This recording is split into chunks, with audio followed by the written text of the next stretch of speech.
Sio mpya katika upimaji wa maeneo haya, isipokuwa kumekuwa na mgongano tu kati ya maeneo haya mawili, kati maybe wilaya moja na wilaya nyingine, mkoa mmoja na mkoa mwingine, na tumeendelea na utatuzi katika kuwaelimisha watu umuhimu wa kuheshimu mipaka ambayo tayari ilikushawekwa siku nyingi sana.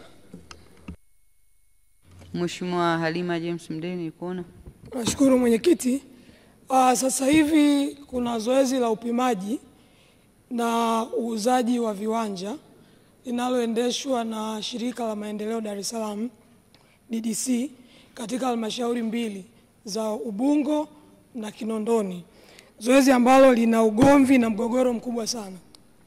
Waziri aliahidi mbele ya bunge kwenda kutatua mgogoro kati ya tarehe 2 na tarehe 7 mwezi wa 6. Leo ni tarehe 9 mwezi wa 6. Waziri hajaonekana. Naomba majibu ya serikali, waziri ataenda lini na tutaongozana naye lini? Mheshimiwa Waziri. Mheshimiwa Mwenyekiti, kwanza nishukuru majibu na nimpongeze Mheshimiwa Naibu Waziri kwa majibu yake mazuri ya maswali ambayo amekuwa akiyajibu hapa, lakini nimhakikishie Mheshimiwa mbunge anafahamu Mheshimiwa Halima Mdee kwamba hali yangu ya kiafya haikuwa nzuri wiki yote iliyopita. Kwa hiyo sikupata nafasi ya kuweza kwenda, lakini nitakaa naye tuweze kupanga tuweze kwenda kama nilivyoahidi, na sikuahidi tu hapa ndani ya bunge lako tukufu Mheshimiwa Mwenyekiti, niliahidi vile vile nilipokutana na wale wazee walipokuja katika Wizara ya Ardhi. Kwa hiyo nitafika katika eneo hili. Mheshimiwa Yahya Mhata nilikuona. Asante sana Mheshimiwa Mwenyekiti. Mheshimiwa Mwenyekiti, kuna mgogoro mkubwa kati ya kijiji cha Chirunda na kijiji cha Lipupu. Je, wizara iko tayari kumwelekeza kamishna wa ardhi wa mkoa wa Mtwara kwenda katika vijiji hivyo ili kutoa suluhu ya mgogoro huo? Majibu Mheshimiwa Waziri.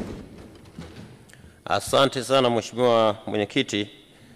Mheshimiwa Mhata, nadhani baada ya kumaliza kujibu maswali haya tukutane ili tuweze kuliangalia kwa ukaribu, lakini nikubaliane na wewe kumwelekeza kamishna wa mkoa aende mara moja kwenye eneo hili la mgogoro, na baadaye tupate mrejesho wa pamoja namna ambavyo chanzo cha mgogoro kilivyo. Asante sana Mheshimiwa Geoffrey Mizengo Pinda pamoja na Mheshimiwa Deo Ndejembi kwa majibu mazuri ya waheshimiwa wabunge kutoka Wizara ya Ardhi, Nyumba na Maendeleo ya Makazi. Sasa tunaendelea na Wizara ya Mambo ya Ndani ya Nchi.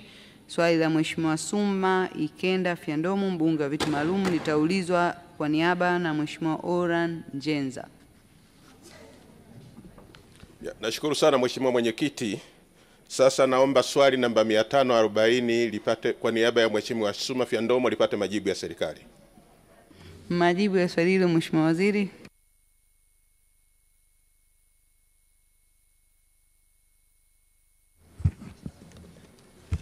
Mheshimiwa Mwenyekiti, makoti ya kujikinga na baridi ni miongoni mwa sare za Jeshi la Polisi ambazo askari polisi wanaofanya kazi kwenye mikoa yenye hali ya hewa ya baridi kali hupewa. Mkoa wa Mbeya ni miongoni mwa mikoa ambayo askari polisi wanapewa makoti ya kujikinga na baridi kali wakiwa kazini kama sare ya Jeshi la Polisi. Mikoa mingine inayopewa makoti ya kujikinga na baridi ni Iringa, Njombe, Songwe, Rukwa, Arusha, Manyara, Kilimanjaro na wilaya Lushoto katika mkoa wa Tanga. Asante Mheshimiwa Mwenyekiti.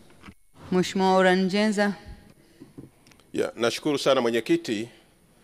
Kwanza nianze kwa kutoa pole kwa wafiwa pamoja na majeruhi iliyotokana na ajali mbaya iliyotokea Mlima Iwambi Mbalizi Mbeya, na pia naomba Mwenyezi Mungu